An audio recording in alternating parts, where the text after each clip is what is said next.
Traîneau. Bien sûr, la longue. Combien de cordes? Ça dépend, il y a des différentes formes. Bon, le mien, c'est la forme standard, c'est 26 cordes, 26 par 3, ça veut dire 78 cordes qu'il faut accorder, donc 78 cordes à chaque fois, ça demande... Donc 78 accords à faire à chaque fois. Eh ben oui. Waouh. Il faut bien arriver bien avant. Eh ben oui. Exactement, il était là à l'aube pour accorder son traîneau. Et oui, mais là, comme il dit, donc pour faire une balance, il faut avoir beaucoup de temps. Non, c'est rapide, c'est maximum en 10 minutes. Ah, 10 minutes, oui. 10 minutes. Il y a la Maximum pratique 10 aussi minutes. derrière. Non, bien sûr. On accorde aussi avec un diapason électronique, donc pour s'aider, pour aller rapidement. Donc ensuite, il y a l'habitude, etc. Ouais. Donc, bon, Ouais. on prend l'habitude. Médecin de formation, vous êtes pédiatre.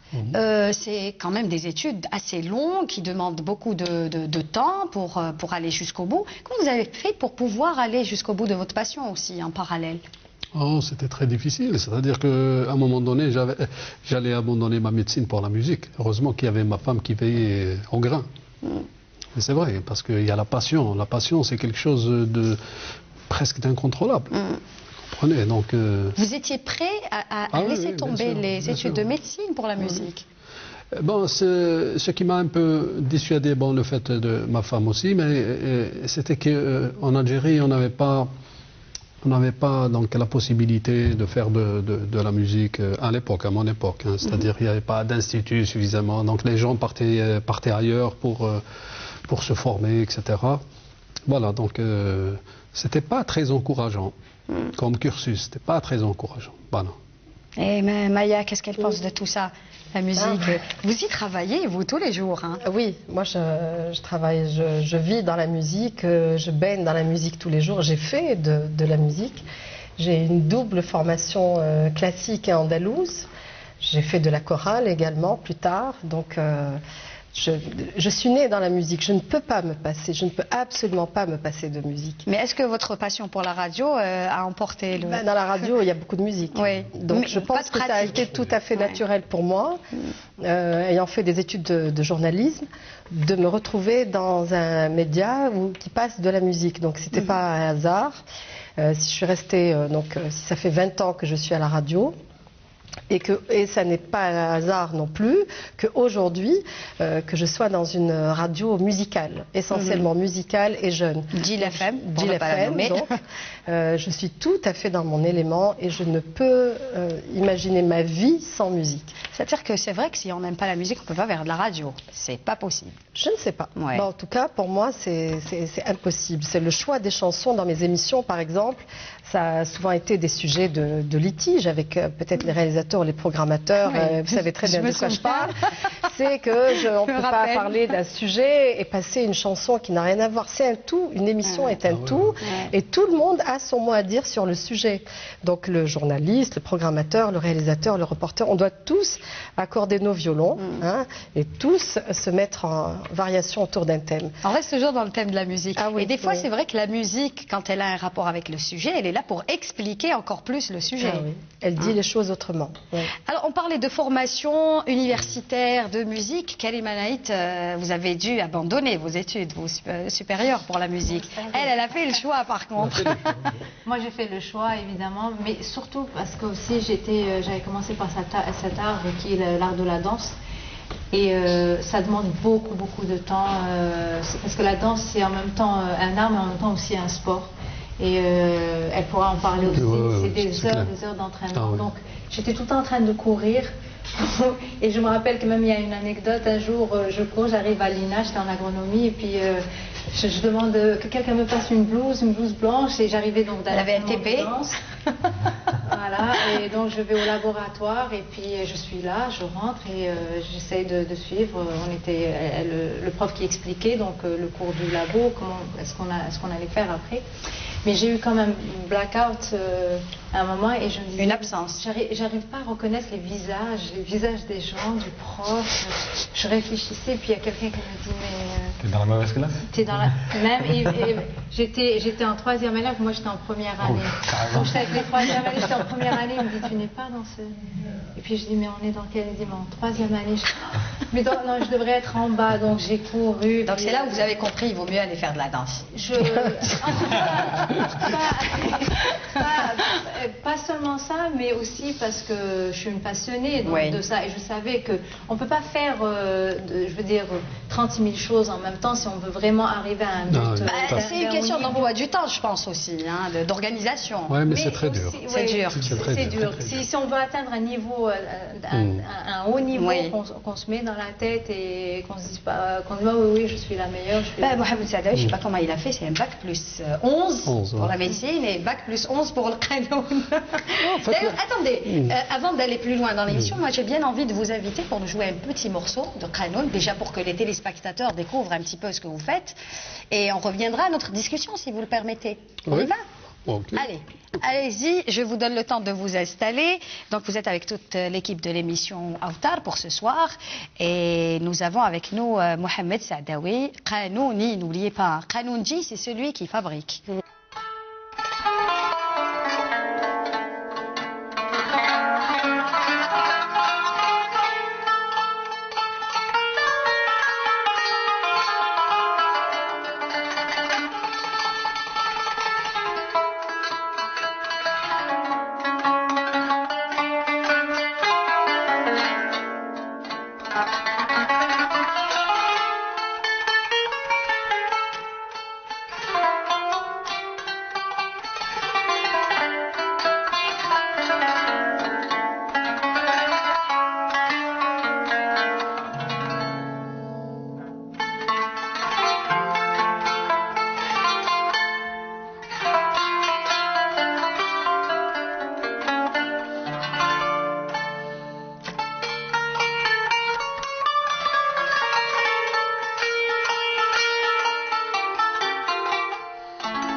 Revenez, asseyez-vous.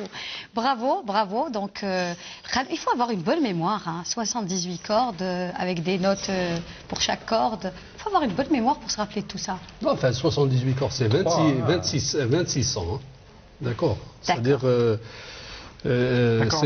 voilà, l'accord est triplé. Il y a 3 cordes pour chaque son. On a un guitariste avec nous, Abdou. Est-ce qu'il y a des similitudes ou pas dans les accords, dans les... Alors, c'est un instrument que je ne connais pas du tout. C'est un instrument qui me fascine surtout par rapport à en fait, à la technique qui est utilisée pour jouer. Parce qu'en fait, donc, on joue à deux mains et on change les tonalités par les petits espèces de petits. Les sillés. Voilà, ça s'appelle des sillés. Et ça, c'est-à-dire, il faut une grosse maîtrise. Je pense pas que c'est un instrument qu'on puisse apprendre à jouer si on n'a pas de professeur, en fait. Oui, évidemment. Voilà, c'est une technique propre à cet instrument. Et il faut absolument avoir une formation pour pouvoir le faire. Combien de temps pour apprendre réellement à jouer d'un qanun? Bon, moi, ça fait à peu près 5 ans. J'ai joué pendant 3 ans et demi, 6 heures par jour, moyenne. Et maintenant, je joue 3 heures parce que je fais un trajet de 3 heures par jour. Donc, ce qui fait le trajet m'a amputé de 3 heures.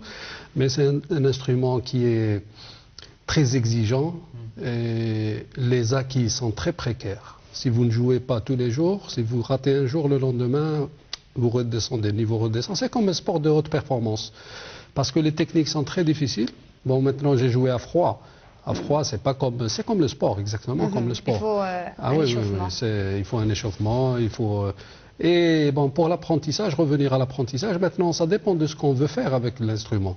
Si on joue, par exemple, une musique simple, etc., comme ça se fait chez nous, il y a des gens qui jouent au qanun, mais enfin, ils ne peuvent pas utiliser des techniques élaborées. Par exemple, avant l'avènement des sillés, parce que les sillés, c'est Arabat Adoma, existent depuis quelques temps uniquement. Avant, on mettait l'angle. Mais quand on met l'angle,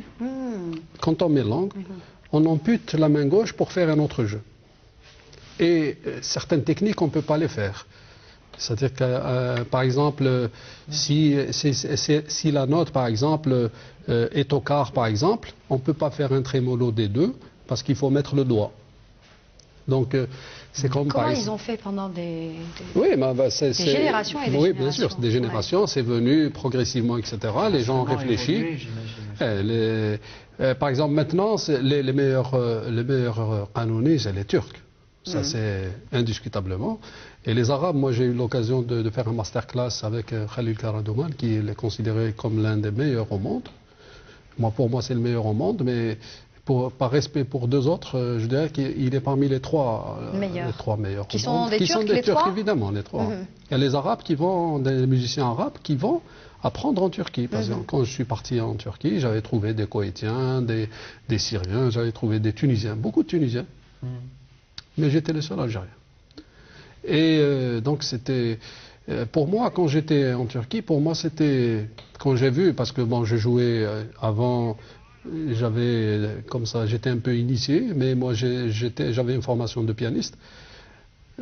Sincèrement, j'étais humilié de voir que je ne pouvais rien faire. C'est-à-dire toutes les techniques, je ne connaissais rien. Dans votre tête, vous étiez un grand qanounis, après vous vous êtes rendu compte qu'il y avait beaucoup de choses à apprendre. Non, moi j'étais rien du tout. C'est-à-dire, je me suis rendu compte que c'était un travail colossal.